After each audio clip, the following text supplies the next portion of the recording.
Tratemos agora do começo da filosofia da religião. Poderíamos dizer que existem duas possibilidades de aceder ao conhecimento do divino. Pelo menos é o que nos relegou a história do pensamento ocidental. A primeira seria a chamada teologia revelada. Teologia revelada já indica que ela parte do fato de que Deus se revelou, ou seja, Deus falou de algum modo à humanidade, por meio de fatos, de acontecimentos, mas também de palavras registradas, né? Temos o episódio de Moisés, por exemplo, que sobe a montanha e recebe as palavras que escreve em tabuletas.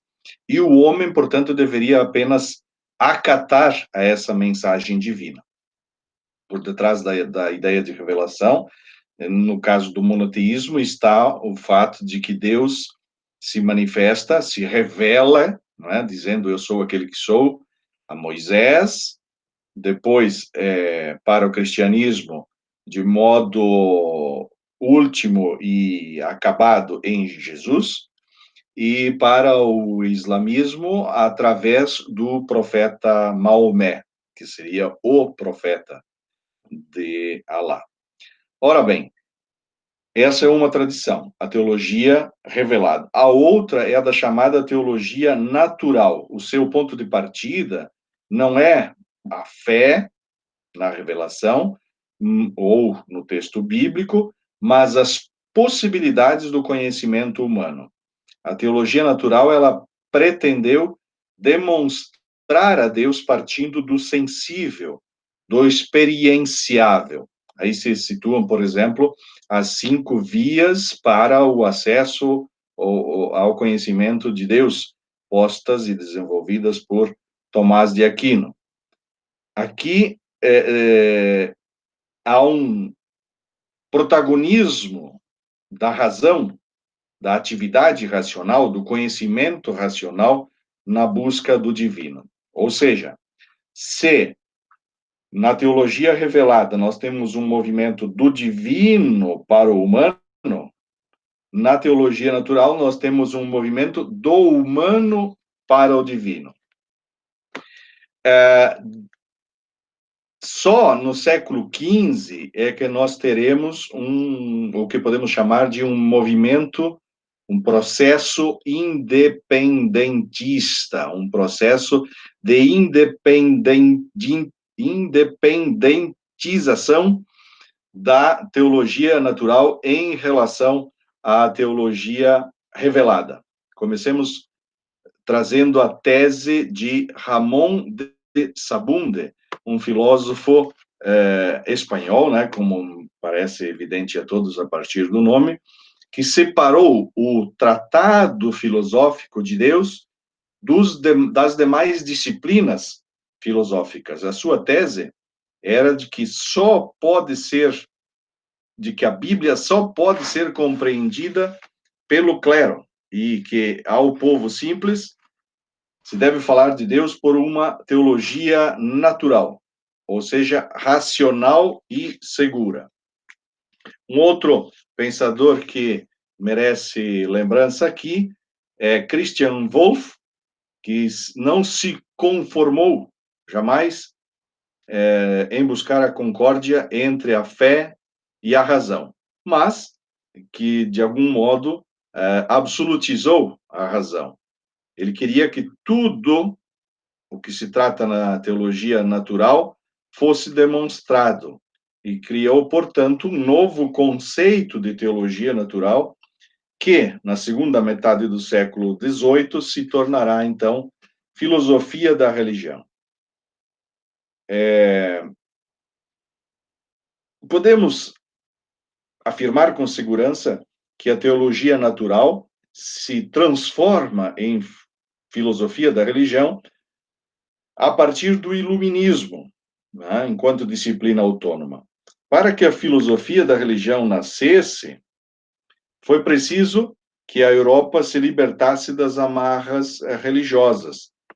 Ou seja, só quando a religião perdeu o seu poder institucional foi possível objetivá-la em um processo reflexivo e até negar os seus próprios conteúdos no ateísmo dos séculos XIX e XX. Portanto, a filosofia da religião, ela se objetiva, se independentiza das demais disciplinas filosóficas no período do Iluminismo. Nós não podemos afirmar com segurança qual teria sido o primeiro filósofo a tratar especificamente dessa disciplina, se teria sido Spinoza, Kant, Schleiermacher, Hegel, mas de qualquer modo podemos afirmar com segurança que nasceu na Alemanha, quando a teologia natural, que trata das provas da existência de Deus, perdeu a sua força.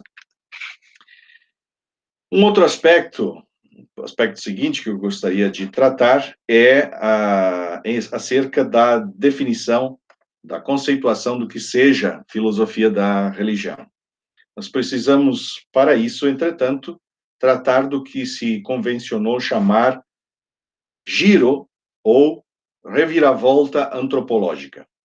O universo religioso, ele basicamente é composto de dois polos, né? O polo do divino e o polo do humano. Hegel observou que a teologia natural se ocupava essencialmente do primeiro polo, do polo divino, e que a teologia revelada se ocupava basicamente também deste polo. E ele então defendeu a tese de que era preciso concentrar-se também no segundo polo. Era preciso concentrar-se no antropológico. Essa talvez seja a essencial característica da filosofia da religião. Concentrar-se na análise do antropológico como o polo a partir do qual se pode compreender a relação entre o humano e o seu divino, ou os seus divinos. Né? Entretanto, esta reviravolta, ela acabou também sendo, de algum modo, exasperada e acabou gerando como possibilidade o ateísmo. O fato é que na teologia natural, os pensadores haviam se cansado de especular sobre Deus e as suas propriedades.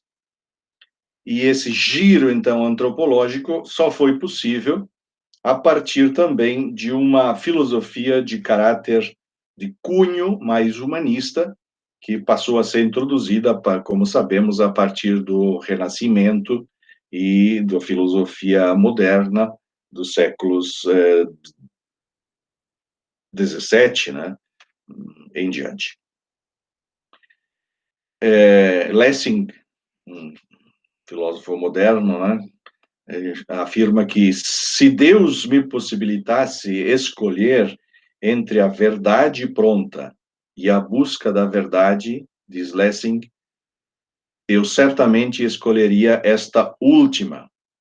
Portanto, agora, onde se tinha uma verdade pronta, se passa a buscar a verdade de modo humilde e persistente. E Lessing situa o homem no centro dessa busca. Para os crentes, o importante é o que sentem, o que experimentam.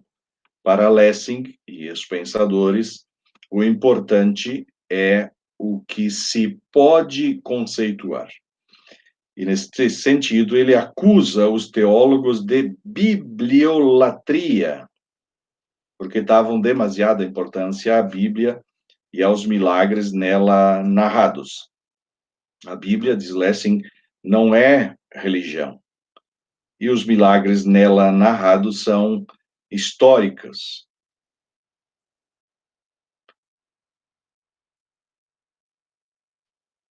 Por outro lado, no mesmo período, um outro pensador chamado Herder recupera o valor da Bíblia como fonte, como relato de uma experiência que o humano, que um povo fez com o divino. Herder defende, sobretudo, a ideia, a tese de que a verdade precisa ser experienciada. E a Bíblia, então, retoma o seu vigor enquanto relato de experiências. Chegamos a Kant. Kant é o pai, certamente, do giro antropológico, porque ele reduz tudo à subjetividade humana, buscando na autoconsciência pessoal a chave da solução. Situa o homem no centro de tudo, né? A sua grande pergunta é: o que é o homem? Desdobrada em outras três, que são o que posso saber, o que devo fazer e o que posso esperar. Por fim, cabe-me lembrar ainda um outro autor chamado Schleiermacher, que privilegia a sensibilidade, as emoções, o sentimento. É um filósofo que não, poderíamos até ousar dizer, entre aspas, é uma espécie de místico, porque ele não pretendia conhecer a Deus, mas senti-lo. Para ele, a essência da religião não era pensar ou agir, mas intuir e sentir. A religião, para Schleiermacher, não pretende explicar o universo, mas contemplá-lo. Não precisa de provas da existência de Deus, mas apenas sentir a sua presença imediata no sentimento espontâneo. A religião é sentimento de dependência do infinito. Esta concepção religiosa de Schleiermacher leva, inclusive, a uma polêmica com Hegel, né? Que teria afirmado que se a religiosidade fosse meramente um sentimento de dependência, o cão deveria ser o mais o animal mais religioso que se pode conceber, porque ele estabelece uma relação de total dependência e submissão em relação ao seu dono, ou como se diz hoje, ao seu custódio. Esse giro antropológico, enfim, não deixou de comportar também alguns riscos, né? Para Feuerbach, a concentração antropológica se converteu em uma redução antropocêntrica. Isso significou trazer a reflexão para o polo do humano e acabar reduzindo a uma reflexão sobre o humano, de modo que Deus se converteu, em Feuerbach, em uma projeção humana. Né? Deus se converteu naquilo que o homem projeta como melhor de si, ou o que ele desejaria ser. Fator também, não podemos esquecer, que contribuiu para o nascimento de uma filosofia da religião foi o descobrimento de outras religiões. Nós não podemos negligenciar o fato de que no século XVI, XV, XVI, nós temos uma infinidade de navegações que levaram a descobertas marítimas, descobertas no além-mar, de povos com outras divindades que não a divindade cristã. Enquanto o cristianismo foi religião única, nem sequer foi possível se discutir, por exemplo, a verdade da religião. Mas no momento em que apareceram outras religiões e se pôde fazer um confronto, nasceram justamente perguntas como: todas as religiões são igualmente verdadeiras? Eram igualmente verdadeiras? alguma delas é superior às demais? Haveria razões para ser monoteísta ao invés de ser politeísta? Por que é que das 3 vezes que o mesmo Deus falou, só é definitiva e insuperável a palavra dirigida ao cristianismo? Pois bem, com questões como esta, suscitou-se um âmbito, um campo próprio de reflexão da filosofia da religião. E isso só foi possível graças à pluralidade de religiões que passou a ser conhecida a partir das navegações marítimas.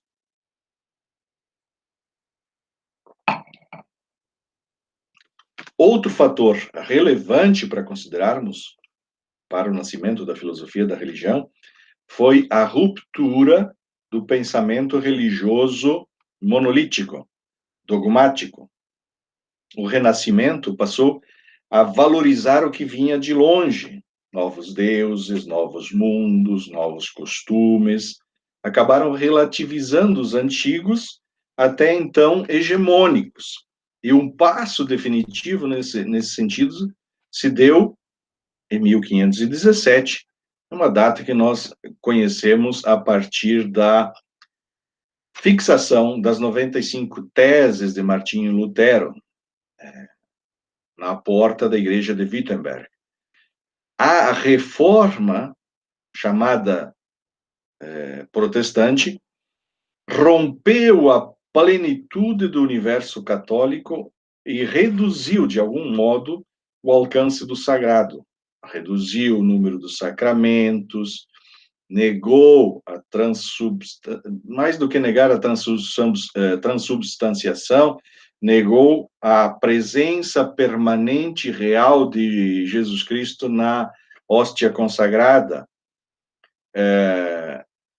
procurou estabelecer uma relação do humano com Deus desprovida de milagres.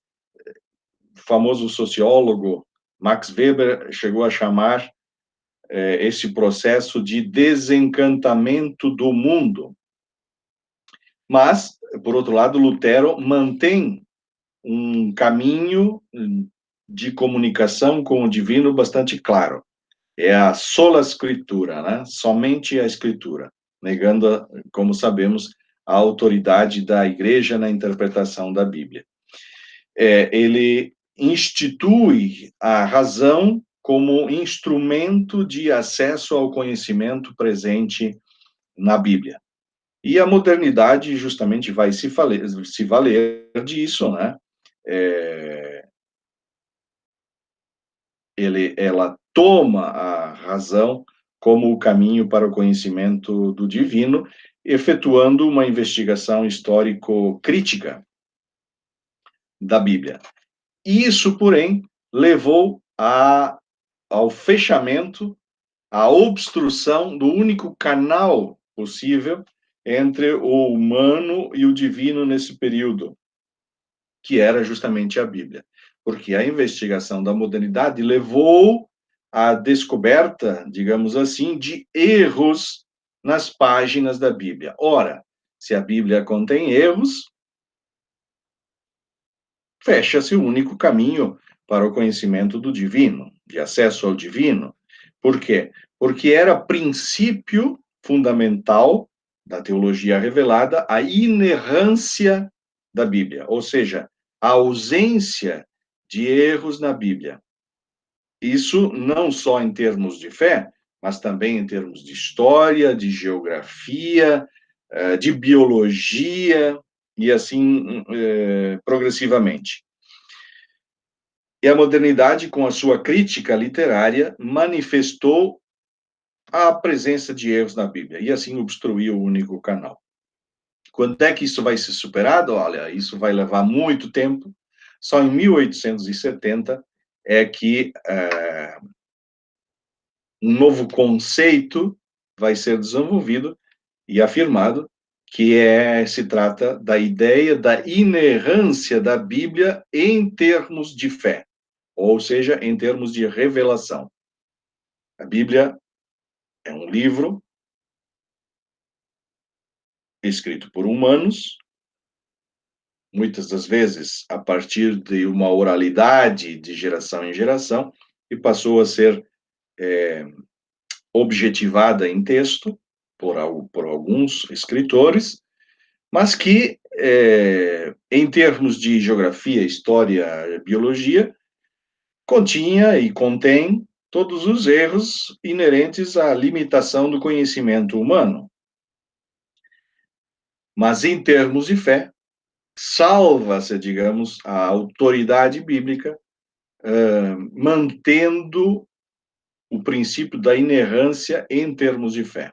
Então, desvincula-se no conceito de inerrância a ideia de inerrância de fé e inerrância em relação a outros conhecimentos. Façamos uma breve pausa para passarmos a seguir a tratar do conceito de filosofia da religião.